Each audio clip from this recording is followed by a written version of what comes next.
안녕하세요. 이야기 드라마 치료 연구소 지경주입니다. 2020년 1월 4일 토요일 오후 4시부터 7시까지 서울 교사 노동조합에서 이드치 연구소 우리끼리 모임이 있었습니다. 이 모임은 이드치 연구소 활동가 교육을 받으신 분들의 안전한 드라마 치료 연습을 위한 모임이고, 이드치 연구소 밴드 멤버들이 함께 했습니다. 모임을 시작하면서 심리극 관련 논문에 대한 이야기도 나누고, 심리극 적용 대상에 대한 이야기도 나누고, 다문화 가정에 대한 이야기도 나왔습니다. 오늘 심리극 주인공이 없다면 사회극을 시도해보면 어떨지 이야기 나누면서 한 분이 다문화 가정에 초점을 둔 사회극을 제의했습니다. 저는 그분에게 연출가 겸 작가 역할을 맡아달라고 요청했습니다. 그리고 제가 총 진행을 맡기로 했습니다. 지금부터는 이분을 편의상 사회극의 주인공이라고 호칭하겠습니다. 주인공은 몇 달 전 베트남 출신의 어머니가 남편에게 폭행당하는 동영상을 예로 들면서 그 장면을 다루어 보고 싶어 했습니다.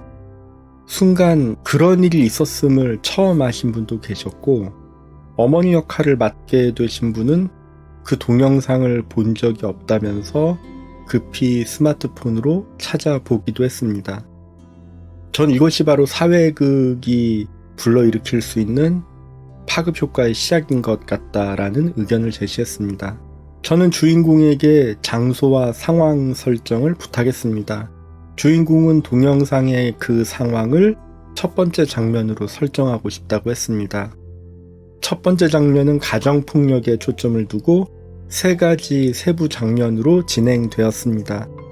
첫 번째 세부 장면은 아내가 남편의 귀가를 앞두고 된장국을 끓이면서 이번 된장국은 남편의 마음에 들기를 기원합니다. 두 번째 세부 장면은 남편이 귀가하는 즉시 집안에 이상한 냄새가 난다며 화를 내고 아내를 폭행합니다. 세 번째 세부 장면은 남편이 집안을 엉망으로 만든 뒤 밖으로 나가버립니다. 주인공이 자발적으로 남편 역할을 맡았고, 주인공의 요청에 따라 아내와 아기 역할을 정했습니다. 충분히 상황 설정의 시간을 가진 뒤 남편, 아내, 아기 역할을 맡은 세 배우는 자신의 역할과 상황에 맞게 즉흥적으로 연기했습니다. 주인공이 직접 남편 역할을 맡았고, 내가 너를 3천만 원이나 주고 사왔는데 등과 같이 아내를 대하는 태도를 상징적으로 보여줄 수 있는 대사를 즉흥적으로 했습니다. 남편 역할을 맡은 주인공은 아내를 툭 치거나 밀면서 언어폭력 위주의 공격적인 연기를 했고, 가끔씩 우는 아기의 등을 때렸습니다. 아내는 남편에게 아무 말 못하고 일방적으로 남편의 폭력에 당하는 모습을 연기했습니다. 아이를 맡은 배우는 큰 소리로 울면서 슬픔이 느껴지는 연기를 했는데, 아빠가 등을 때리면 더 크게 우는 모습을 연기했습니다. 실제 동영상처럼 극적이고 물리적인 폭력은 없었지만 세 배우는 충분히 그게 몰입했다고 판단했습니다. 아이의 울음소리와 남편의 목소리만으로도 충분히 당시 상황이 느껴진다고 생각했습니다. 저는 사회극은 공연용 연극이 아니라고 생각합니다. 그래서 저는 관객의 시선을 끌거나 관객을 자극하기 위한 의도적인 연출을 하지 않습니다. 특정 장면을 극적으로 연출하기 위해 많은 힘을 쏟아붓기보다는 앞으로 진행될 여러 이야기에 고루 힘을 배분하는 것이 더 적절하다고 생각합니다. 그리고 저는 연기자에게 극적인 장면을 연기해야 하는 의무감도, 부담도 부과하고 싶지 않습니다. 동영상과 비교해 극적인 강도가 낮았다 해도 어쨌거나 세 배우는 짧은 순간 많은 힘을 쏟았다고 저는 판단했습니다. 그래서 잠시 쉬는 시간을 가지면서 함께 이야기 나누는 시간을 가졌습니다. 주인공은 상담사로서 자신이 만나왔던 내담자들이 떠올랐다고 했습니다.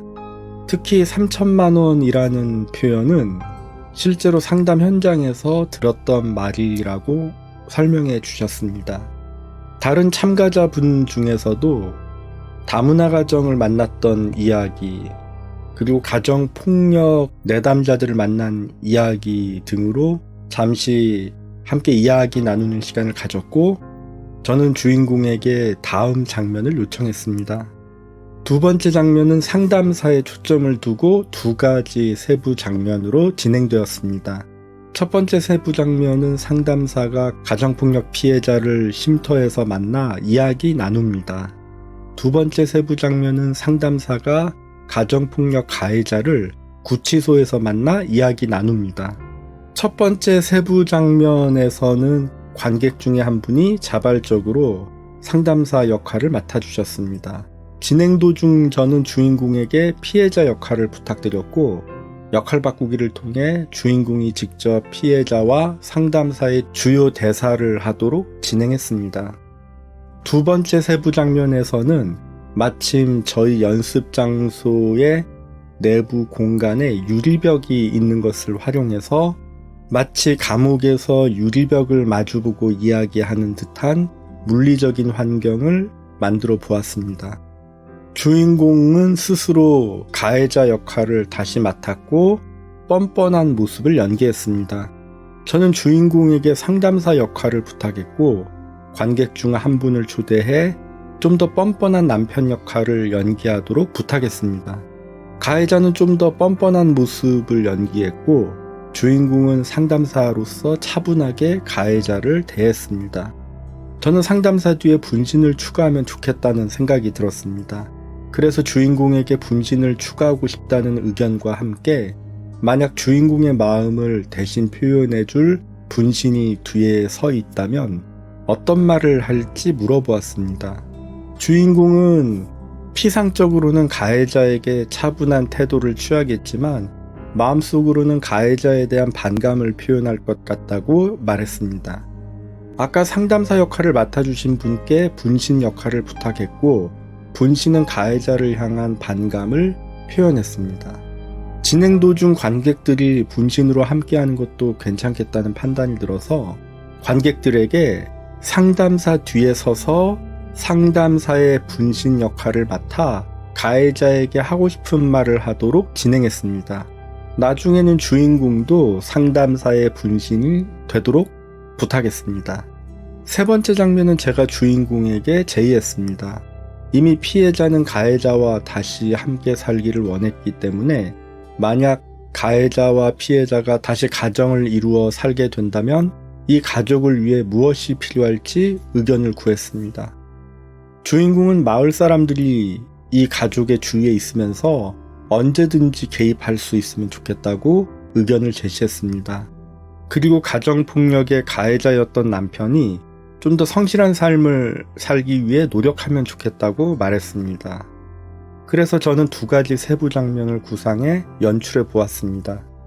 첫 번째 세부 장면은 참가자들이 마을 사람 역할을 자발적으로 부여하여 자연스럽게 극에 개입하도록 부탁했습니다. 이웃집 아줌마, 다문화 센터 선생님, 남편 쪽 친척 아주머니, 마을 이장 등 다양한 사람들이 지나가는 길에 들렸거나 무슨 소리가 들려서 와 보았다면서 이 가족들에게 관심을 보이도록 연출했습니다. 두 번째 세부 장면은 남편이 주기적으로 다문화 교육과 폭력 예방 교육을 받으면서 새 직장에 취업해 성실함을 인정받는 장면을 연출했습니다. 저는 사회극의 맨 마지막 장면을 주인공에게 부탁했습니다. 주인공은 잠시 생각한 뒤 남편이 아내에게 사과하는 장면을 만들면 좋겠다고 했습니다. 저는 주인공에게 스스로 역할을 맡아서 이 극 속에 개입해 보기를 권했습니다. 주인공은 시어머니가 되어 며느리에게 3천만 원이라는 표현을 한 것에 대해 사과했고, 아들에게 가장으로서 잘하라고 당부한 뒤 객석으로 돌아왔습니다. 남편은 아내에게 그동안 언어적으로 물리적으로 폭력을 행사한 것에 사과했습니다. 사회극을 마무리 짓고 각자의 소감을 나누었습니다. 어떤 분은 1인 다역을 하면서 자신이 맡았던 역할 중 하나는 자신이 알고 있는 다문화센터 강사님의 모습이었다고 설명해 주었습니다. 그 다문화센터 강사님은 성실하고 헌신적이었고 폭력과 관련해서 언제든지 집에 방문해 오신 분이라고 전해 들었습니다. 어떤 분은 다양한 가정폭력 사례들이 떠올랐다고 했습니다. 어떤 분은 한때 함께 했었던 새터민들이 떠올랐다고 했습니다. 어떤 분은 다문화 가정과 가정폭력에 대해 관심이 없었는데 이번 사회극을 통해 관심을 갖고 알게 되는 기회가 되었다고 했습니다. 진행된 사회극 내용을 이경주의 이야기 모델로 정리해보면 다음과 같습니다.